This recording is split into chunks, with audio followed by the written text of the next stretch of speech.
지난주에도 많이 봤는데 안 본 사람 더 많은 것 같고요.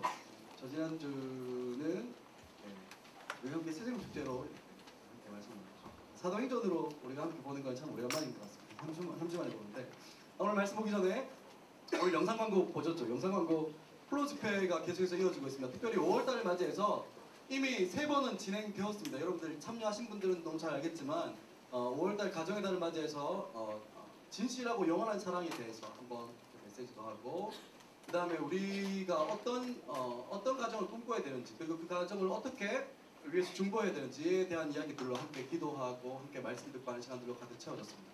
그리고 이번 주가 5월 마지막 주 목요일이죠. 목요일 플로우가 있는 마지막 주인데 특별히 스피처 원 패밀리, 영가족 맞나? 이런 말 하면 안 되는데, 영가족.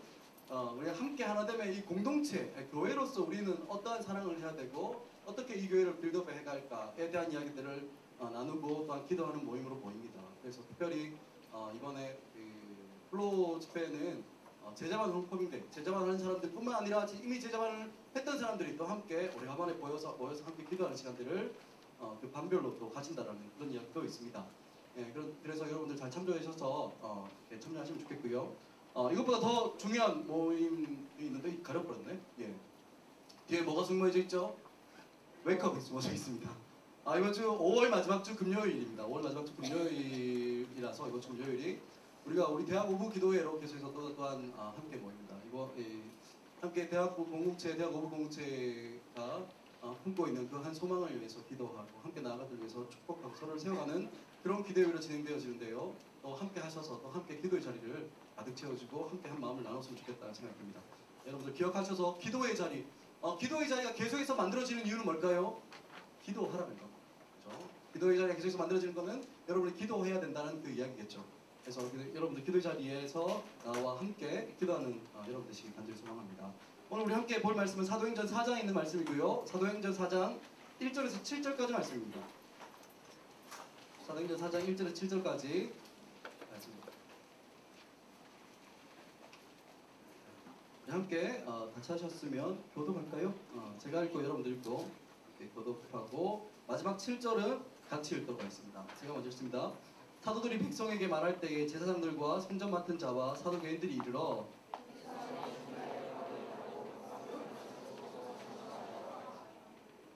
그들을 잡음에 날이 이미 저물었으므로 이튿날까지 가두었으나 말씀을 듣는 사람들 중에 믿는 자가 많으니 남자 수가 약 5천이나 되었더라. 이튿날 관리들과 장로들과 서기관들이 예루살렘에 모였는데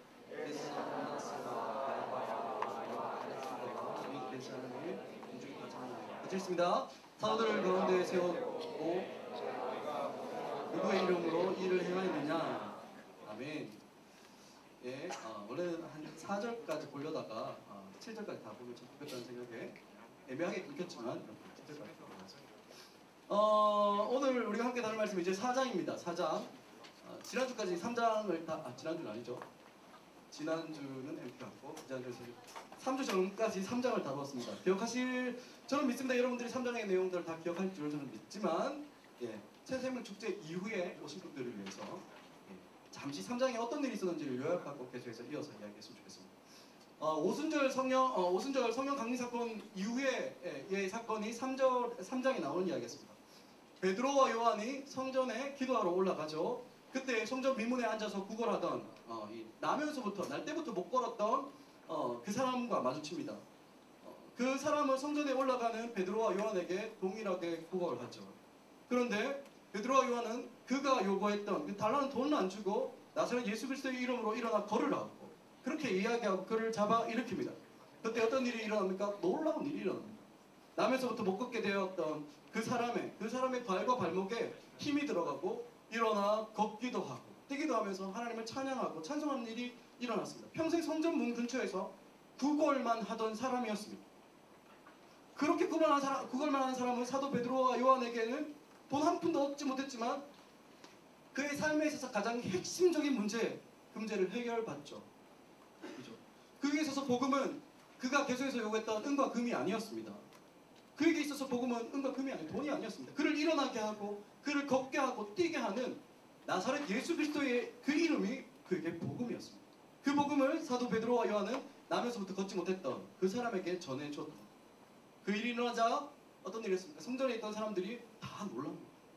있을 수 없었던 일이, 있을 수 없는 일이 일어난 거죠. 그래서 이렇게 그 이유가 뭔지, 왜 그가 어떻게 걷게 되었는지를 알아보려고 모여들기 시작했어요. 이렇게 모여들고 그 사람을 주목해서 보니까 그 나은 사람이 어떻게 합니까? 베드로와 요한을 이렇게 붙잡고 있었죠. 붙잡고 있었던 겁니다. 그런 이 사람들은 누구를 주목했을까요? 이제는 그 나은 사람에게서 베드로와 요한을 주목합니다. 그들은 도대체 어떤 사람이길래, 얼마나 경건하길래, 얼마나 신령하길래 그런 권능과 능력이 있을까? 어느 정도면 이 사람을 고쳐줄 수 있을까? 그런 생각으로 베드로와 요한을 주목했을 겁니다. 하지만 베드로와 요한은 자신의 경건과 자신의 능력에 이렇게 집중하고 이목이 가 있는 이 무리들의 시선을 예수 그리스도에게로 이렇게 옮겨 놓습니다. 예수 그리스도를, 나사렛 예수 그리스도를 믿는 그 믿음이 이 사람을 완전하게 낫게 하였음을 이야기합니다. 무슨 이야기입니까? 그들에게 복된 소식인 복음을 전하는 겁니다.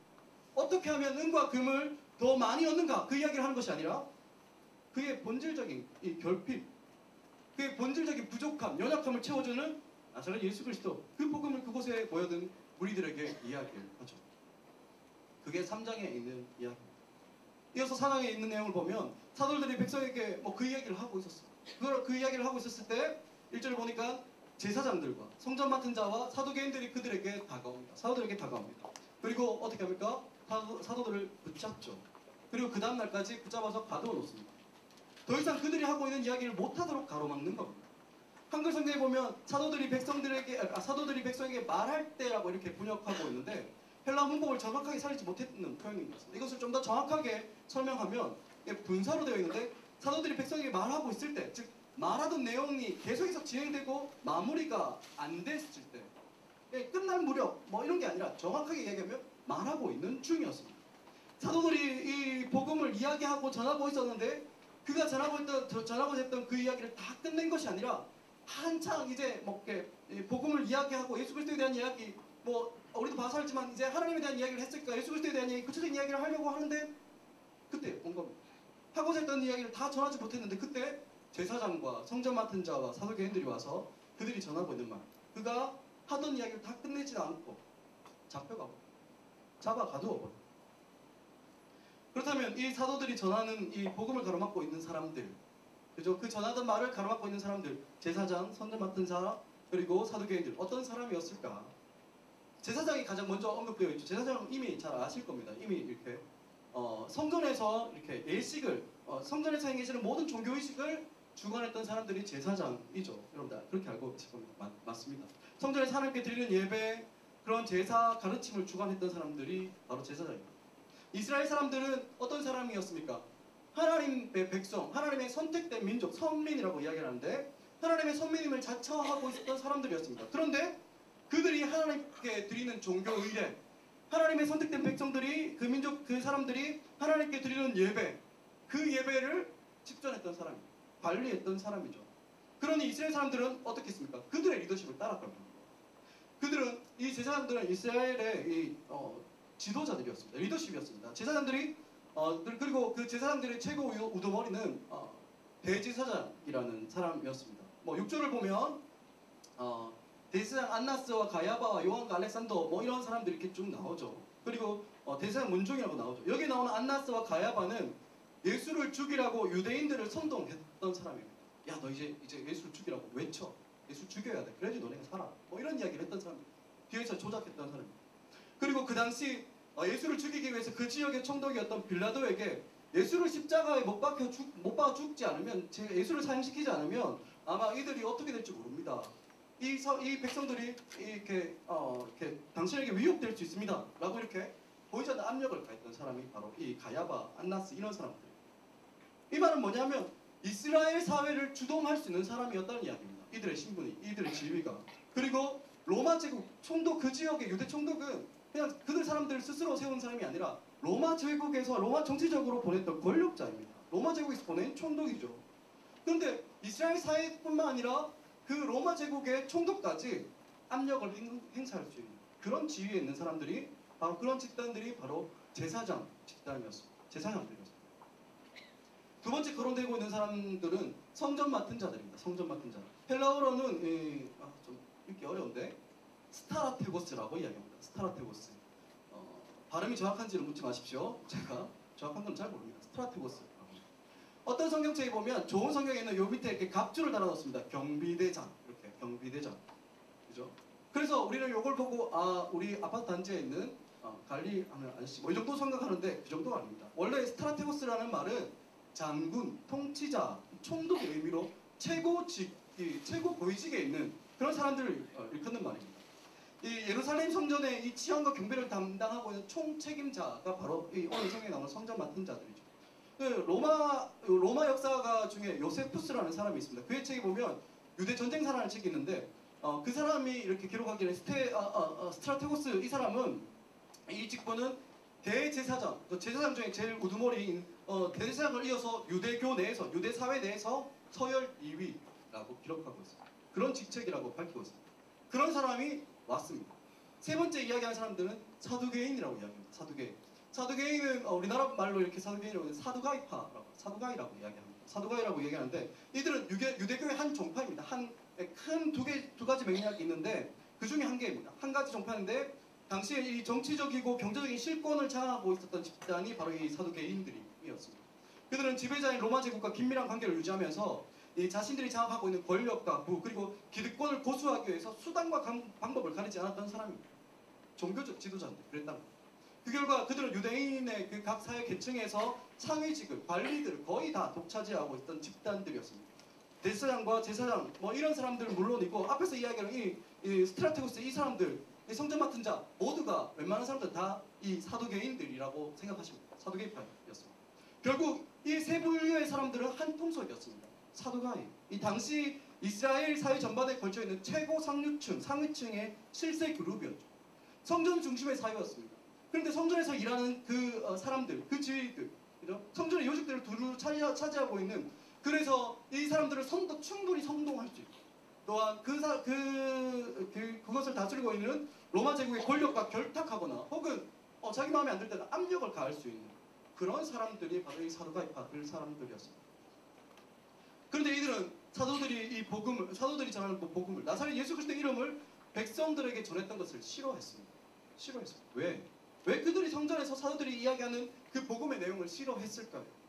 2절에 보면 그 이유가 분명히 나옵니다. 2절에 보면 예수 안에 죽은 자의 부활이 있다고 백성을 가르치고 전함을 싫어했다. 그렇게 이야기하죠. 유대교 아까 이야기했는데 사두가이파 뭐 이렇게 이야기하면서 얘기했는데 유대교에는 큰 두 가지 흐름이 있습니다. 큰 흐름의 두 가지 신학이 있었어요. 가르침이 있었습니다. 그 중에 한 가지는 지금 이야기하고 있는 사두개인, 사두가이파이고 또 다른 한 가지는 여러분들 잘 아시는 바리새인들, 바리사이파이죠. 사이가이 뭐 이런데 이들이 배우고 가르치는 이 가르침, 이 신학은 핵심적인 차이가 있었습니다. 뭐냐면 죽은 자들의 부활, 마지막 날에 일어날 부활, 심판, 그리고 천사의 존재 뭐 이런 것들에 대해서 가르침에 대해서 분명한 차이가 있었습니다. 바리사이파들은 어떻게 가르쳤냐면 죽은 자들이 부활한다라고 믿었습니다. 마지막 날이 오면 예수 그리스도 메시아가 그리스도가 다시 오면 죽은 자가 부활한다고 이야기했습니다. 그것을 믿고 가르쳤습니다. 그런데 사두가이파들은 이 부활을 부인했습니다. 부정했습니다. 부활은 없다고 얘기했습니다. 그런데 이런 가르침은 그들의 이게 정치적 성향 혹은 삶의 성향을 결정지었죠. 바리새인들이 부활을 믿었으니까 다시 이야기하면 바리새인들 말고 사두개인 먼저 얘기합니다. 사두개인들이 부활을 믿지 않았으니까 어떻게 했습니까? 이 내세보다는 현세에 더 집중했습니다. 반면에 바리새인들은 부활을 믿었으니까 그죠? 현세에서 어떻게 살았겠습니까? 그들의 가르침대로, 원리대로, 원칙대로, 그죠? 그들이 배운 율법대로 그거를 고수하며 살아가는 것을 이렇게 원했습니다. 그래서 그 바리새인들은 비록 현실에서 그렇게 살아가는 게 어떻습니까? 말씀대로 율법대로 살아가는 게 쉽지 않죠. 엄청 힘들었지만 그들이 그렇게 어렵더라도 그렇게 살아가는 것은 율법에 나오는 이야기를 철저히 지키며 살아갔는데 그 이유가 그들은 부활을 믿으니까, 내세를 믿으니까 이 땅에서 율법을 잘 지키는 것이 하나님 앞에서 영광스러운 부활을 보장한다고 생각하니까 그들의 현세의 삶도 그렇다는 겁니다. 그러니 어떻습니까? 그 백성들, 이스라엘 백성들이 바리새인들을 보는 게 어떻습니까? 존경의 눈빛을 보는 겁니다. 나는 그렇게 못 사는데 그 사람들은 막 자기의 소득의 10분의 1을 11조뿐만 아니라 또 있는 거 다 틀어서 가난한 사람 막 나눠주고 얼마나 착한 일을 합니까? 그리고 청렴하죠. 막 이렇게 뒷돈도 받지 않습니다. 도덕적이고 더 높은 이상을 위해서, 더 높은 뭐 그런 세계를 위해서 살아가는 사람들로부터 이렇게 자연스러운 존경을 받았던 사람들이 바로 바리새인들입니다. 예를 들면 이 광야에서 약대 옷을 입고 하나님 말씀을 고독하게 가르치는 뭐 바리새인 그 세례요한 뭐 이런 이미지를 생각하시면 이 바로 바리새인파들의 삶. 반면에 사두개인들은 반대겠죠. 부활을 부인했으니까 현실의 삶을 아주 중요하게 생각하십니다. 부활이 없으니까 부활, 내세, 뭐 율법이가 별로 중요하지 않는 겁니다. 이 땅에서 어떻게 살 것인가, 이 땅을 지혜롭게 살아가는 그 방법이 뭘까, 이 땅에 살면서 어떻게 하면 하나님의 축복, 하나님 살아계시는데 이 땅에서 내세에 하나님께 나가는 거, 영광스러운 부활보다 이 땅에서 하나님의 축복을 받는 것이 더 중요하다고 이렇게 생각하니까, 그걸 추구하니까 어떻습니까? 세속적인 권력과 부를 차지하게 됩니다. 제도권 안에, 성전 안에 들어가는 겁니다. 그래서 현실과 동떨어진 광야가 아니라 그 현실 속에, 제도 속에 있는 성전 안에서 종교적 지위를 누리고 살아갔던 사람들. 그런데 아시겠죠? 이들이 왜 예수의 부활을 싫어하는지, 사두개인들이 와서 왜 이 사람들을 잡아갔는지. 지금 사도들이 가르치고 있는 것은 예수 안에 죽은 자의 부활이 있다고 이야기하고 있습니다. 그러니 그런 가르침에 많은 사람들이, 솔로몬의 그 행각에 뭐 최소 5,000명 이상이 모인 것 같은데, 그 많은 사람들이 귀를 기울이고 있으니까 그것도 불편합니다. 보이지 않는 하나님과 막연한 내세를 믿기에는 그들에게 가지고 있던 권력과 부와 그것의 위력이 너무나 크게 여겨지기 때문에 사도들이 이렇게 전하고 있는 그 가르침이 성전에서 가르쳐지는 거 싫은 겁니다. 이것이 어쩌면 사두개인들이 이 땅에 오신 예수 그리스도를 앞장서서 못 박아 죽여버린 이유였을 겁니다. 그런데 그들은 그 하나님의 독생자임을 이렇게 자칭하면서 나사렛의 가난한 집안의 예수가 이렇게 와서 난 그리스도라고 이야기하고, 그들과 다른 사람들, 다른 가르침을 가르치고 있으니까 못마땅한 예수가. 그 예수의 가르침과 그 부활은 자신들의 권력과 부를 집행시켜주는 기존 사회의 이 종교의 질서를 흔들어 놓는 것입니다. 그런데 어디서 뭐 나타나는지 이게 듣도 보도 못했던 그 사람들, 이 두 사람이 나와서 성전을 흐리고 있는 겁니다. 성전 안에서 솔로몬 행각에서 흐리고 있는 거예요. 그들이 제거해버리는데 앞장섰던, 그들이 제거해버렸죠. 죽여버렸던 그 예수가 부활했다는 설교를 하는 거 두고 볼 수가 없는 거예요. 그들 가르친 건 너무 다르니까. 게다가 그 예수가 부활했을 뿐만 아니라 유대인들이 그렇게 기다리고 있었던 그 메시아다라고 이야기하는 거예요. 마지막 날에 만물을 회복시킬 심판주라고 가르치는 거예요. 그 일을 가만히 둘 수가 없는 겁니다. 사두개인들은. 그래서 사도들의 설교가 끝나기도 전에 그들이 때를 지어 솔로몬의 행각에 나타난 겁니다. 그들의 권위와 질서에 도전하고 있는, 다른 가르침을 가르치고 있는 그 일곱의 무리들을 잡아가둔 겁니다. 그리고 어떻게 합니까? 신문해야 되죠. 잡았으면. 그들의 주리를 틀고 싶었지만 3절 보면 그들 잡으면 날이 이미 저물었다. 해가 떨어졌습니다. 날이 저물죠? 그럼 뭘 해야 될까요? 퇴근해야죠.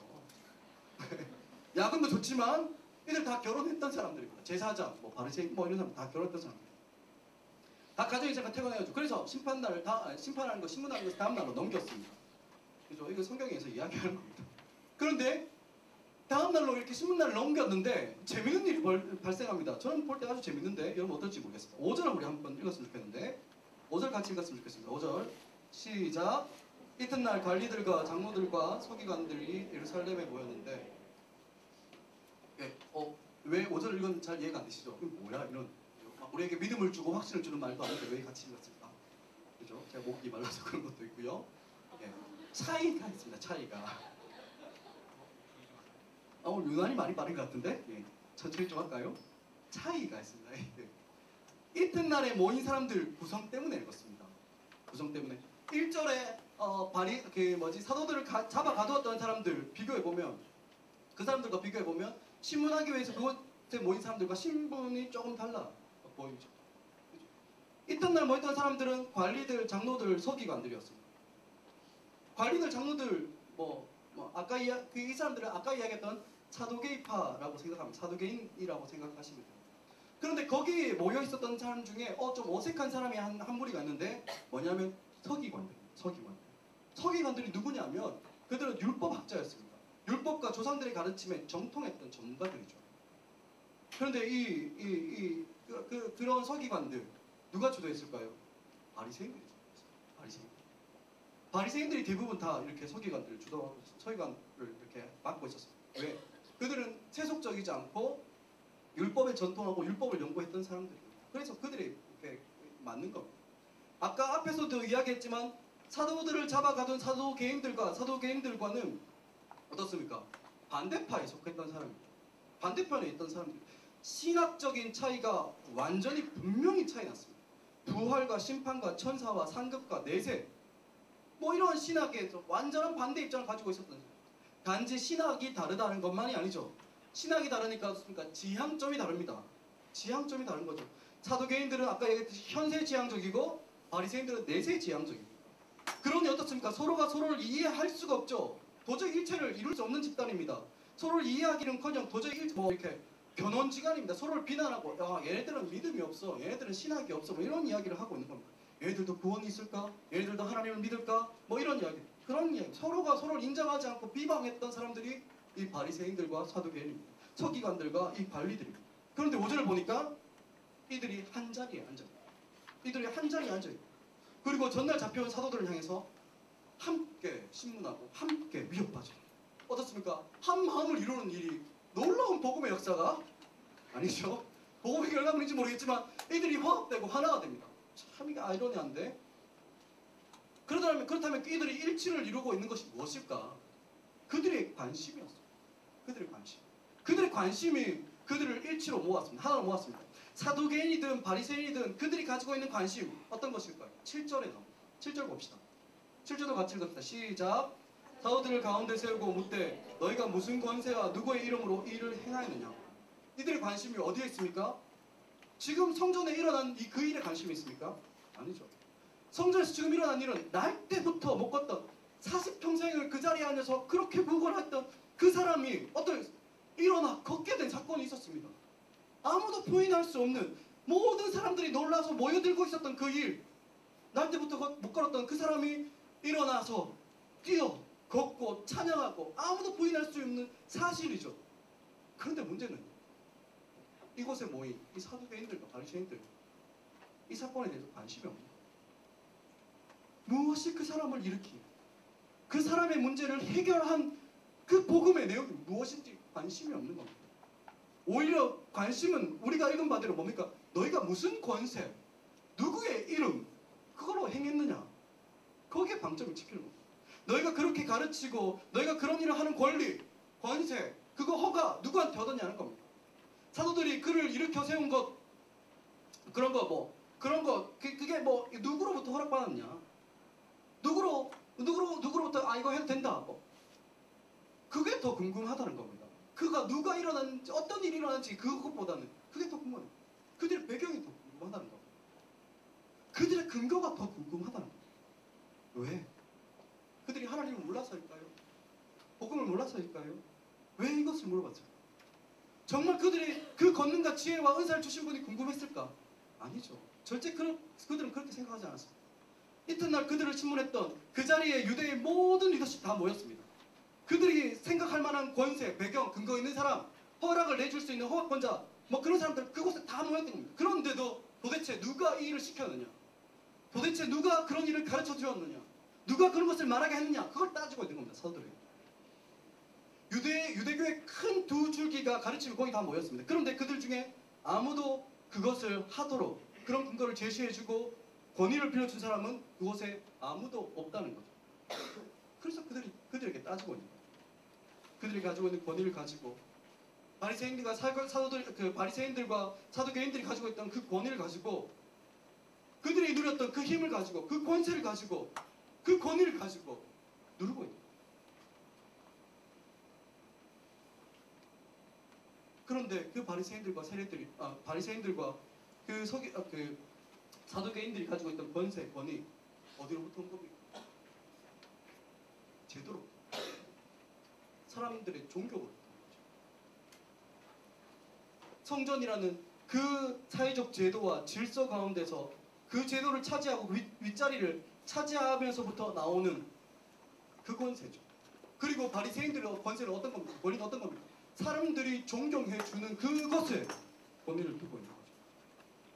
그런데 문제가 그들에게 문제가 뭡니까? 그것이 흔들리는 위기가 도래했습니다. 그것이 아무것도 아니라는 사실들을 보여주는 그 사건이 도래하니까 뭡니까? 그들이 가지고 있는 그 권위와 권세, 사두개인들이 가지고 있던, 바리새인들이 가지고 있던 그 권위와 권세, 그 존경함, 그것을 지키기 위해서 그들이 가지고 있는 능력과 힘을 학대하는 겁니다. 그 힘과 능력을 가지고 그 복음을 누르려고 압박을 가하기 시작하는 겁니다. 이러한 힐책과 신문에 대해서 사도들이 어떻게 무엇을 대답했는지 그것에 대해서 이야기하고 싶지만 그거는 다음 주에 좀 더 자세하게 살피려고 합니다.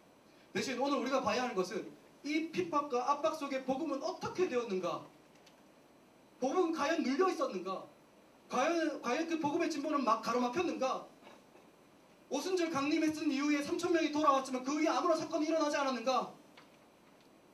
그것을 보고 싶습니다. 사실 오늘 사건은 세상이 교회를 향한 첫 번째 핍박과 박해였습니다.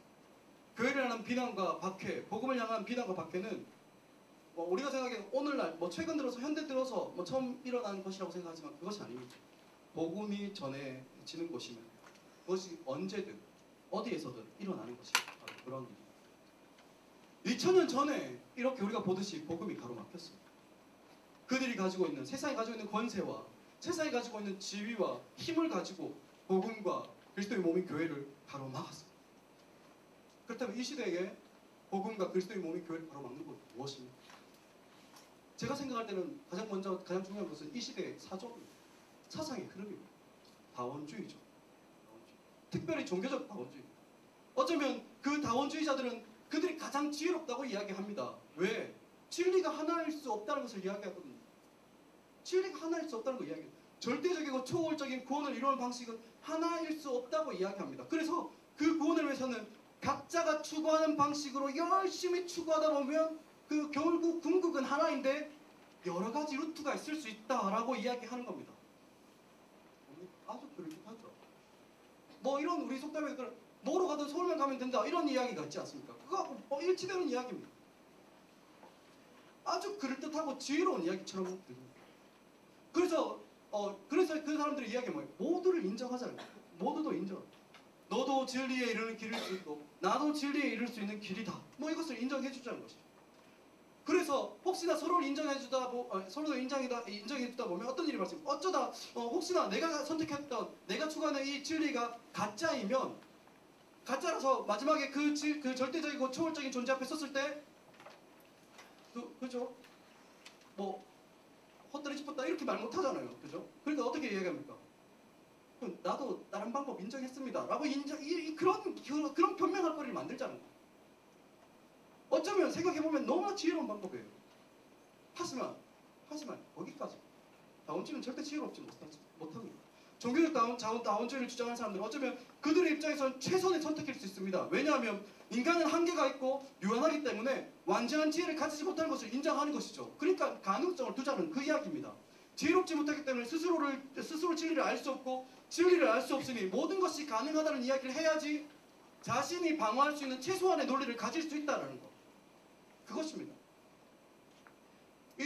저는 어떤 면에서 보면 이들이 참 대단하다고 봅니다. 왜냐하면 자신들이 진리를 발견할 수 없음에 대해서 자신들이 스스로 선에 이룰 수 없다는 그것을 발견했다는 게 사실 너무 대단합니다. 하지만 뭡니까? 거기까지죠.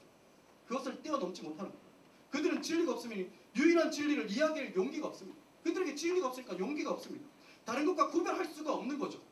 물론 제가 이렇게 이야기하는 것은 서로가 다양한 개성과 독특한 특징을 가지고 있다는 거 인정하면 안 된다. 그걸 이야기하고 싶은 건 아닙니다. 다양성 인정해야 됩니다. 상대성을 존중하는 거 포기해서는 안 됩니다. 특히 그리스도인들일수록 진리를 가진 사람들일수록 이해하고 서로의 개성을 존중해야 됩니다. 하지만 진리에 대해서 상대성을 포기하지 않는다면 진리가 상대적일 수 있다는 거 그것들을 이야기해버리면 또 다른 것이 진리일 수 있다는 것을 받아들이면 더 이상 그건 뭡니까? 우리가 가지고 있는 것 그것은 진리로서의 가치를 잃어버린다는 거 또 잊지 마십니다. 사람들의 지혜, 이성, 인간들의 합리성은 결국 뭡니까? 두려움을 포장해 놓는 겁니다. 아무리 이성적이고 아무리 합리적으로 따져도 절대자에 대한 초월자에 대한 하나님에 대해서 말할 수 없다는 것 그들 알았습니다.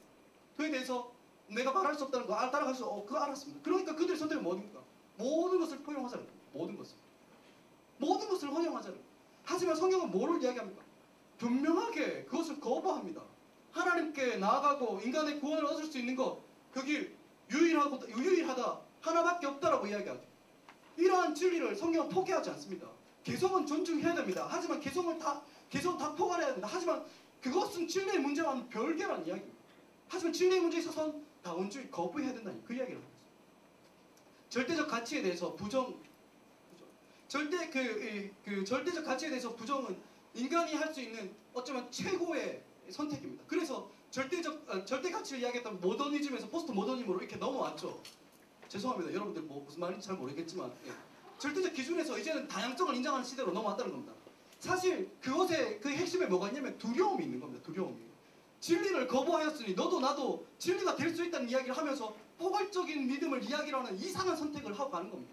진리가 없으니 담대함이 없죠. 담대함이 없으니 그것을 생명을 걸 수 없는 겁니다. 그러니 그 생명을 걸 수 없는 진리를 가지고 그 진리를 확신할 수 없으니까 뭐합니까? 그의 스탠스, 그의 위치가 애매하게 가는 겁니다.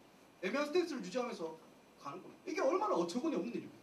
하지만 성경은 분명히 이야기합니다. 구원의 길은 유일하다. 구원의 길은 하나밖에 없다.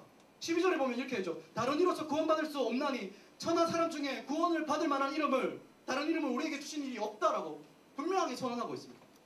진리를 가진 자는 그래서 담대합니다. 그래서 진리를 알고 그것을 믿는 그리스도인들은 담대한 것입니다. 그것 때문에 우리는 용기를 가지고 새 땅을 살아갈 수 있는 겁니다. 절대 주눅들지 않습니다. 오히려 진리를 향해서 달려갈 수 있는 겁니다.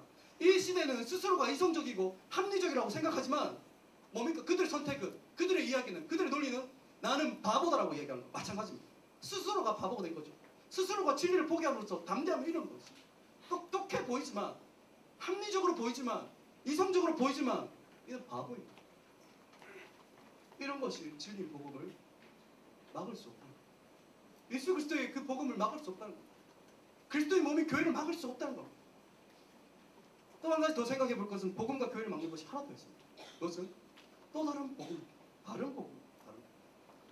다른 복음이 우리를 막습니다. 오늘 본문에 의하면 모든 유대인들이 자신들의 정치적 성향, 신학적 성향을 떠나서 대동단결하는 모습을 보여줍니다. 그렇죠? 그리고 사도들이 전하는 그 예수를 함께 같은 마음으로 부인합니다. 메시아로 그리스도로 오신 예수를 부인합니다. 왜냐하면 왜 그들이 부인했을까요? 왜냐하면 그들이 기다리던 메시아의 모습과 그리스도의 모습과 예수님이 보여주셨고 사도들이 이야기하고 있는 그 메시아, 그리스도 구원자의 모습이 너무 다른 겁니다. 너무 다른 겁니다. 유대인들이 기다리는 메시아, 그리스도는 어떤 것일까요? 왕으로 군림하고 정치적으로, 종교적으로 최상의 모습으로 오시는 분, king of king, 뭐 이런 걸 보였습니다. 그분이 그렇게 기다렸습니다. 그래서 사도계인들, 뭐 아니면 발세인들, 그죠? 그 사람들이 좌우에 앉아서 그들이 가지고 있던, 현실에서 가지고 있고, 그들이 받아왔던 그 존경, 그 권력을 유지할 수 있기를 바랬습니다. 그들이 가지고 있던 정치적 권력과 재력, 그리고 백성들로부터 받는 그 존경을 유지하고, 그것을 누릴 수 있는 최고의 위치에서 그들이 앉아있을 거라고 믿습니다. 어떤 일이 오면, 메시아가 오면, 그리스도가 오면, 구원자가 오면 그런 일이 있을 거라고 생각합니다. 그런 사고는 이들뿐만 아니라 유대인들에게도 마찬가지였습니다. 유대인들도 그런 메시아를 기다리면서 그들이 가지고 있던 그 선민 사상, 선민이라는 지위를 누리며 향유하면서 다른 이방인들을 지배할 수 있을 것이라고. 지금은 우리가 힘이 약해서 로마에게 피지배국으로 당하고 있지만 그리스도가 오면, 메시아가 오면 우리가 이제는 로마에 굴림해서 로마를 정복하고 로마를 지배하고 있을 거다. 그들의 마음이었습니다. 이 마음은 예수님의 제자들도 마찬가지였습니다. 예수님의 제자들도 마찬가지였습니다. 누가복음 22장에 보면 제자들 사이에 이렇게 싸움이 일어난 걸 발견합니다. 무슨 다툼이 있었냐면 누가 더 크냐라는 문제였습니다. 누가 더 크느냐, 그게 이슈였습니다. 원래 이들은 이런 싸움 안 했습니다. 왜? 가진 게 없었으니까. 그죠? 이런 지위와 권세를 가지려고 하는 싸움은 가진 게 있어야 싸우죠. 그런데 딱 그 싸움이 나타났던 시점이 있습니다. 언제냐면 예수님께서 예루살렘에 입성할 그때부터 나타나기 시작했습니다. 예수님께서 어떻게 입성했습니까? 자신의 때를 이야기하고 이제 때가 되었다라고 예루살렘으로 가자라고 이야기하면서 제자들을 이끌고 갑니다. 그래서 제자들이 시키죠. 나귀를 데리고 오라. 그러니까 뭐 주가 쓰시겠다 하니까 아무 설명도 없는데 그 나귀 주인이 내어줍니다. 이상한 일을 경험했죠. 그럼 나귀를 타고 예루살렘 성전을 향합니다. 그가 향하던 곳은 예수님께서 향하던 곳은 예루살렘 성전이었습니다. 무슨 의미가 있을까요? 제자들은 그렇게 생각했습니다. 이제 드디어 자신들의 스승인 예수가 이제 실권을 잡으시겠다. 성전으로 들어가서 이제 이것이 하나님 나라임을 선포하고 예수님께서 보여줬던 많은 기적과 많은 권능을 통해서 이제는 정복해 가야겠지, 뭐 이런 이야기를 이제는 실권을 잡으시겠다 생각했다. 그렇게 예수와 함께 예루살렘에 입성했었습니다. 근데 더욱더 놀랐던 사실은 뭐냐면 사람들의 반응이었습니다. 예루살렘에 있었던 이스라엘 사람들의 반응이었습니다. 어땠을까요? 열광했습니다. 자기 옷을 다 벗어 던져서 그 밑에 깔았습니다. 호산나라고 외치면 다윗의 자손 무슨 이야기일까? 왕족으로 오시는 이 뭡니까? 이 왕의 귀환 뭐 이런 거 아시죠? 왕의 귀환으로 여겼던 거. 그래서 호산나 노래 외치고 왕의 자손으로 다윗의 자손으로 오신 이요 막 이렇게 그런 이야기를 했습니다. 그래서 종려나무 같이도 흔들고 옷도 다 벗어 던지고 바닥에 깔고 난리 났습니다. 그런데 어떻겠습니까? 제자들도 이제 뭔가 가진 게 있다고 생각하니까 나누기 시작하는 거예요. 누가 어떤 포지션에 있을까? 자리 싸움이 일어나고 다툼이 일어나기 시작하는 겁니다. 그런데 놀라운 사실은 그러한 제자들에게 예수님은 무엇이라고 이야기합니까? 이방인의 임금들은 그들을 주관하며 그 집권자들은 은인이라 칭함을 받는다. 뭐 예를 들면 이 임금들은 사두개인들과 똑같죠. 집권자들은 바리새인들과 똑같죠. 그렇게 칭함을 받지만 너희는 그렇지 않다라고요. 너희 중에 큰 자는 젊은 자와 같고 다스린 자는 섬기는 자와 같을지니라. 앉아서 먹는 자가 크냐 섬기는 자가 크냐 앉아서 먹는 자가 아니냐. 결정적인 이야기입니다. 그러나 나는 섬기는 자로 너희 중에 왔다. 왕으로 왔다는 게 아니라 정치적인 권력을 잡으러 왔다는 게 아니라 너희들을 로마로부터 해방시키고 너희를 좌우에 앉혀서 너희를 다스리고 군림하기 위해서 왔다는 게 아니고 나는 섬기러 왔다는 겁니다. 그들의 기대와는 너무 다른 이야기를 하는 겁니다. 예수님은 전혀 다르게 왔습니다. 전혀 다른 모습으로. 그들이 기다리던 메시아 그리스도는 그들의 기대처럼 오지 않았습니다. 그러니 예수가 메시아가 되면 안 되는 겁니다. 그들에게는. 그러니 그가 그리스도가 되면 안 되는 겁니다. 그러니 그가 복음이라고 이야기하면 그들이 다 부정되어 버리는 겁니다. 그들에게 실권을 잡고 있었던 사두개인들 예수 그리스도를 인정하면 망해버리는 겁니다. 백성들의 존경을 받고 있던 바리새인들 예수 그리스도를 인정하면 자신의 존경이 사라져버리는 겁니다. 안 되는 겁니다. 그러니 그들은 방을 막을 수밖에 없는 겁니다. 그를 죽일 수밖에 없는 겁니다. 그를 전하는 자를 잡아둘 수밖에 없는 겁니다. 우리의 진리, 우리의 유일한 복음인 예수 그리스도는 이렇게 오셨습니다. 그리고 그렇게 살아갈 것을 우리에게 이야기하십니다. 복음은 그것을 이야기합니다. 사랑하는 여러분, 여러분들은 예수를 복음으로 믿고 살아가십니까? 아니면 혹시 우리가 또 다른 복음을 사두개인들과 바리새인들이 가지고 있던 그 또 다른 복음을 혹시 가지고 있지 않습니까? 우리 혹시 복음을 착각하고 있지 않습니까? 이거 하면 성공이 보장된다. 이거 하면 탁월함이 보장되는가? 이거 하면 복을 얻는다. 어쩌면 이러한 이야기를 가장 많이 도전하고 이야기하는 사람들 우리 주변에 많이 있는 사람. 이스라엘 백성들이 가장 많이 영향력을 끼쳤던 사람, 그 사람들이 다른 복음을 기대했던 것처럼 우리 주변의 많은 사람들을 통해 또 다른 복음이 우리에게 전달되고 있지 않습니까? 그러니까 복음을 더 알아가고 예수 그리스도에 매여서 더 살아가는 그 일 방해하는 겁니다. 복음을 더 깊이 있게 헌신하며 살아가는 거 방해하는 겁니다. 여러분들이 예수를 제대로 믿으려고 한번 생각해 보십시오. 그 일 가운데 헌신한다고 생각해 보십시오. 누가 제일 먼저 방해하겠습니까? 여러분 주변에 있는 사람입니다. 그런데 솔직하게 이야기하면 그들의 이야기가 어떻게 됩니까? 잔소리처럼. 왜 잔소리가 되는 줄 아십니까? 이미 그들이 이야기하는 게 내 마음속에 있기 때문에 그렇습니다. 내 마음속에 그 마음이 없으면 그게 잔소리가 아니고 나에게 좋은 충고입니다. 나를 균형 잡을 수 있게 만드는 겁니다. 그런데 이미 그 이야기가 내 마음 가운데 있으니까 내 마음의 중심이 있으니까 그 이야기가 잔소리인 귀찮은 이야기가 되는 겁니다. 이거 하면 밥이 나오나? 이거 하면 떡이 나오나? 이 질문을 내 주위에서 던지는 것이 아니라 이미 내 스스로가 나 자신에 의해서 던지고 있다는 겁니다. 아마 복음을 가졌을 때 탁월함을 보장되거나 확실한 연봉이 보장되는 것 그런 것이 우리의 복음이었다면 어쩌면 우리 여기 문 앞에서 그 대기권 그거죠. 대기표 발급해야 될 수도 있습니다. 근데 아니죠. 안타깝게도 그게 아닙니다. 안타깝게도 주님은 복음을 이야기할 때 예수 그리스도는 그렇게 한 적이 없습니다. 그러한 이야기를 한 적이 없습니다. 혹자들은 이렇게 얘기합니다. 높아져서 낮아진다. 왜? 처음부터 뭐 이렇게 왜 처음부터 낮아지면 안 되나요? 왜 굳이 높은 데 올라가서 낮아지려고 합니까? 그런데 그렇죠. 뭐 처음부터 낮아지면 폼이 안 나잖아요. 아무도 알아주지 않잖아요.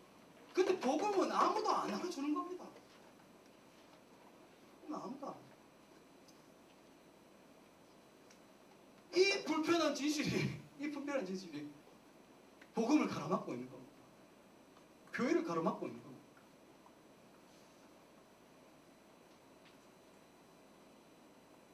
이렇게 복음을 잡아두고 가두고 신문하고 사도들이 하던 그 설교를 다 마무리하지도 못한 채 잡아오더라도 복음은 막히지 않습니다. 교회는 막히지 않습니다. 성경은 이들이 사도들을 잡아놓은 그 사건으로 이 이야기가 끝나지 않습니다. 복음이 끝났다고 이야기하지 않습니다. 우리 함께 4절을 같이 읽어볼까요? 4절을 함께 읽었습니다. 같이 읽습니다. 시작. 말씀을 들은 사람 중에 믿는 자가 많으니 남은 남자의 수가 약 5천여. 사도들이 하던 말 다 끝내지도 못했어요. 얼마나 하고 싶은 말이 많았을까요? 다 끝내지도 못했습니다. 잡혀갔죠. 가두죠. 그리고 그 이야기를 전하던 사람들이 어떻게 끌려갔는지 그 사람들 보았습니다. 똑똑히. 그런데 성경은 복음의 진보가 더욱더 뚜렷하게 나타났다고 이야기합니다. 5,000명이 더 추가됐다고. 말씀을 들은 사람, 말씀 다 듣지, 풀 가스펠을 듣지도 못했습니다. 전체 복음을 다 듣지도 못했습니다. 그런데 그 이야기만 듣고도 사람들은 예수께로 돌아왔다. 복음을 붙잡았다는 거예요. 복음은 잡아둔다고 멈춰지는 게 아닙니다. 우리의 생각은, 사람들의 생각은 잡아두면 가두면 멈출 것이라고 생각하는데 복음은 그렇지 않습니다. 복음은 진보합니다. 확장됩니다. 믿는 자들은 계속해서 늘어납니다. 성경은 여기에서만 더 추가됐다고 이야기하지 않고 교회가 온전히 세워져 가고 복음이 날마다 선포되어지는 것 보시면 핍박과 압박과 내부의 문제가 있음에도 불구하고 날마다 주께서 믿는 자들을 더 하였다라고 성경은 이야기하고 있습니다. 복음은 한두 명을 잡아갑니다. 우리가 이 일들 가운데 포기한다고 멈춰집니다. 제가 학부 때는 정치를 전공했고요. 대학원에서는 중국 정치를 전공했습니다. 왜 그걸 전공했냐면 중국에 아주 놀라운 일이 일어났기 때문에 그걸 전공했습니다. 중국 선교는 우리나라보다 약 100년 정도가 더 빨랐습니다. 100년 정도가 더 빨랐습니다. 중국 선교는 약 1800년대부터 시작했습니다. 허슨 테일러 뭐 이런 교회사에 좀 궁금하신 분들, 알고 계신 분들 아실 겁니다. 시작해서 수많은 서구 열광의 선교사들이 들어왔습니다. 열심히 사역했습니다. 언제까지 사역할 수 있었냐면 제가 알기로는 1940년대까지인데 1943년에 이렇게 죄송합니다. 공부한 지 오래돼서 세상이 왔는데 공산혁명이 일어난 걸로 알고 있습니다. 맞나요? 예, 틀렸다고 이야기하지 마십시오. 그때쯤입니다. 하여간 공산혁명이 일어났죠. 공산혁명이 일어나니까 어떤 일이 발생합니까? 그죠? 커뮤니즘을 주장했던 사람들은, 사회주의자들은, 공산주의자들은 종교를 싫어합니다. 그러니까 어떤 일이 발생했을까요? 선교사들을 다 수많았던 사람들, 내지에 들어가 있던 산골짜기 들어가 있던 사람, 곳곳에 있던 선교사들을 열심히 사역했던 사람을 다 찾아서 다 내보냈습니다. 다 추방했습니다. 그때 추방했을 때 당시에 성도들의 숫자가 약 80만 명 정도, 꽤 많죠. 80만 명 정도 성도가 있었거든요. 그런데 공산혁명 이후에 다 쫓겨났습니다. 선교사 다 추방했습니다. 그래서 선교사들이 나왔을 때 마음 너무 아팠습니다. 그들이 150년 정도 열심히 사역해서 80만 명, 이제 중국 교회 작은 씨앗 하나 심어놨는데 할 수 있는 이유 없잖아요. 중국 선교가 다 끝났다고 이야기해요. 이제 교회가 키트를 잡아갔다고 생각했는데 복음을 전해줄 선교사들이 다 추방당한 이후에 모든 사람들은 그렇게 이야기했습니다.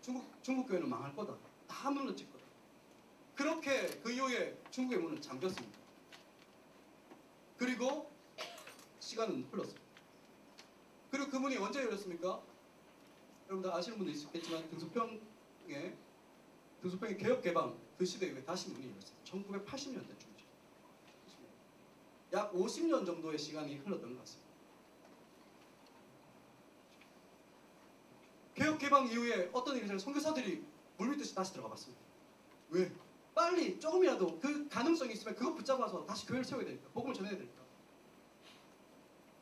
그런데 중국의 삼자교회 스스로 교회라고 그 공산정권 시대에 있었던 삼자교회 다 망했습니다. 다 죽었습니다.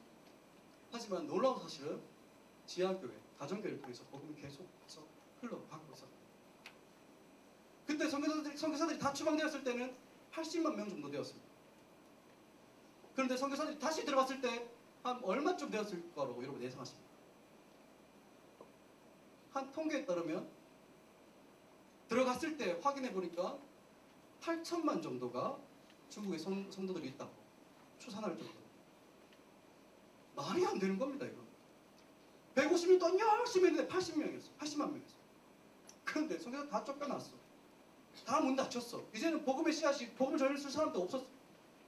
그리고 그 문화혁명을 지으면서 모든 성경들이 다 불태워졌습니다. 그런데 그 50년을 지나면서 그들의 신앙이, 그들의 복음이 전파됐죠. 8천만 명. 우리나라 인구보다 2배가 많죠. 우리가 한국이 막 선교한다, 중국 선교한다, 이게 실은 설명이 안 되죠. 참 뭐 이상한데. 예. 말이 안 되는 게. 그리고 지금 한 20년, 30년 지났는데 지금은 약 1억 명 정도가 추산되고 있습니다. 삼자교회로 다 등록하고 하면서. 어떻게 이런 일이 일어날 수 있습니까? 제가 중국의 이야기를 한 거는 성경에서 로마 시대도 그렇게 정복됐잖아요. 지금 120명의 성도들이 함께 모여서 기도하고 성령의 충만을 받은 것으로 시작해서 로마 제국이 다 기독교화가 됐다. 근데 그거는 2000년 전의 사건. 그죠? 멀리 떨어져 있는 사건이죠. 그런데 현대에서 이런 일이 벌어지고 있다는 걸 제가 이야기하고 싶어요. 아무리 사상이 맞고 아무리 폭력과 아무리 이 복음에 거치는 것들이 너무 많을지라도 복음의 진보는 막을 수 없다. 근데 왜 이런 일이 벌어졌을까? 왜 이런 일이 일어나는 것일까? 설명할 수 있는 방법이 없어요. 왜?